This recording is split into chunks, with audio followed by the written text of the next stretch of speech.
Hi, I'm Stephanie Gagnon. And I'm Teresa Yen. And we're reporters from Westford Academy Ghostwriter. We're here today to interview Mr. Antonelli, our principal. So, Mr. Antonelli, for the 2009-2010 school year that just started on September 1st, what are some of your goals? Some of my goals are certainly to continue with our high MCAS scores, with moving in the right direction with our AP scores. There's always a principal's goal in each year, entering each year. This year we've had terrific scores. Again, we have great students, we have terrific teachers, students that really work hard. So that's ultimately one of my goals. In addition, it's always making sure that students stay engaged at Westford Academy. I don't want students going home at 2 o'clock every day. I want students involved in co-curricular activities and athletics and other events to keep them engaged beyond the school day. Long-range goals, I really see that I would like to have students more community service.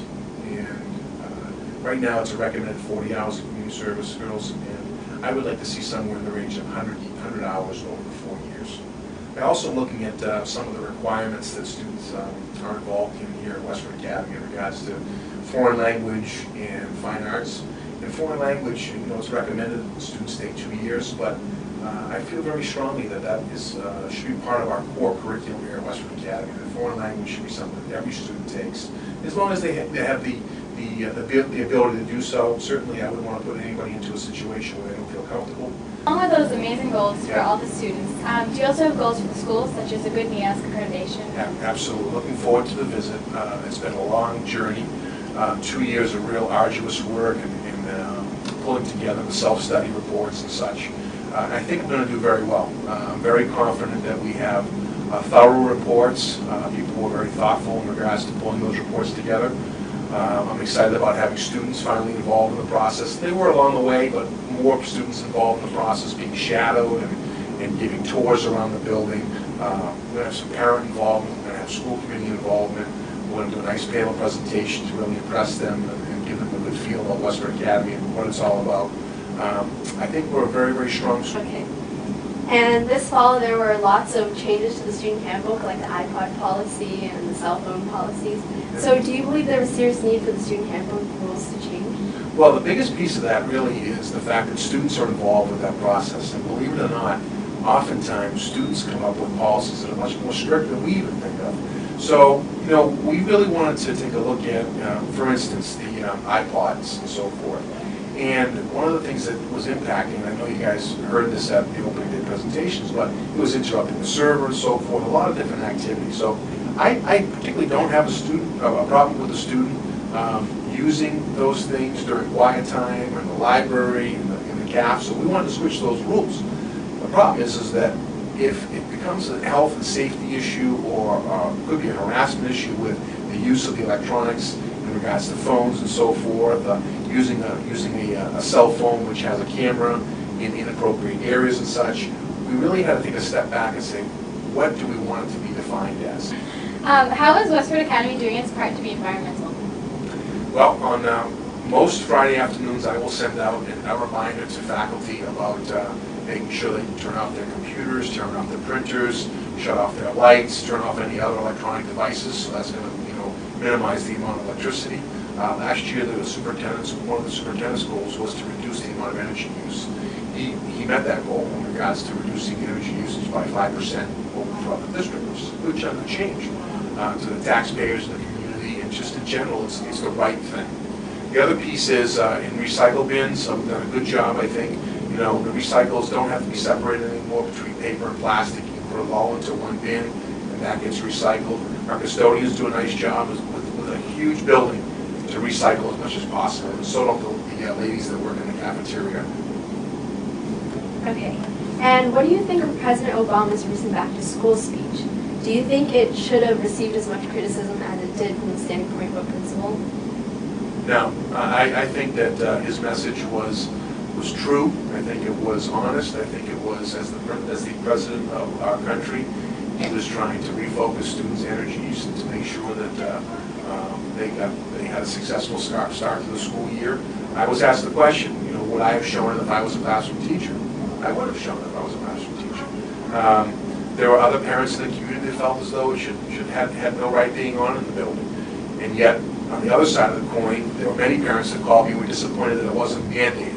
So oftentimes it's that 50-50 rule that parents will come in with and just say, you know what, sometimes we just don't feel it's an appropriate setting. We want to do that with our sons and daughters. But then the other side of the coin again is that you get folks that they want us to educate the whole child. We laid it out as an opportunity for teachers to show it if they felt that they fitted into their lesson plans and so forth, or some of the activities that are taking place in school. But I think it was a really good message. Yeah. All right. So we've heard that you love attending WA games.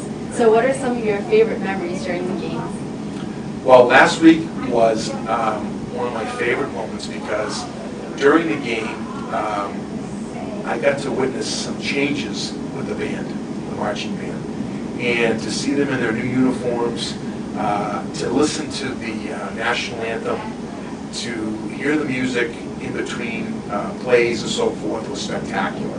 So I had an opportunity to congratulate them after the game. They sounded terrific. It was nice to see the Westford Academy football team come away with another victory.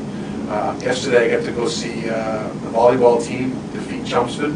Chelmsford's been a force, but we defeated them 3-0.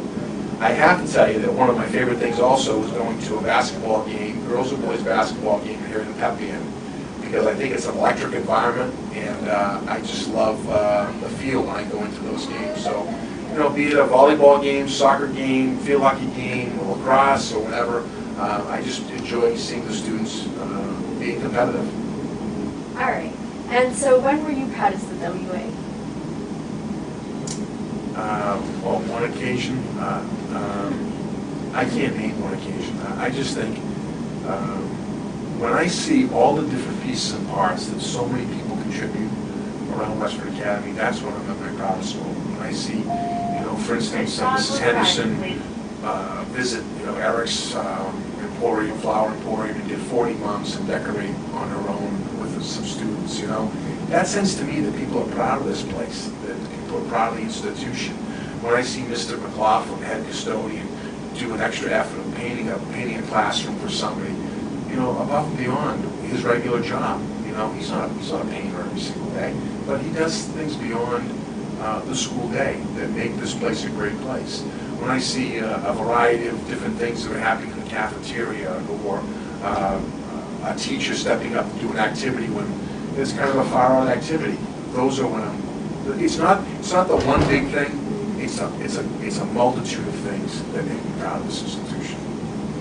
Okay. And also, what are some of your favorite things to do as a principal? As a principal, visit classrooms. I wish I could get out more. I attempt every year to get out more and more, and so that is one of my goals, my personal goals this year, to get out and visit more, to attend different events,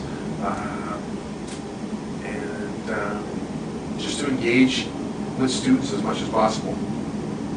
Have you considered any other careers besides being a principal? Oftentimes, people will ask me about what's the next step for me. You know, do you want to be a superintendent of schools, assistant superintendent?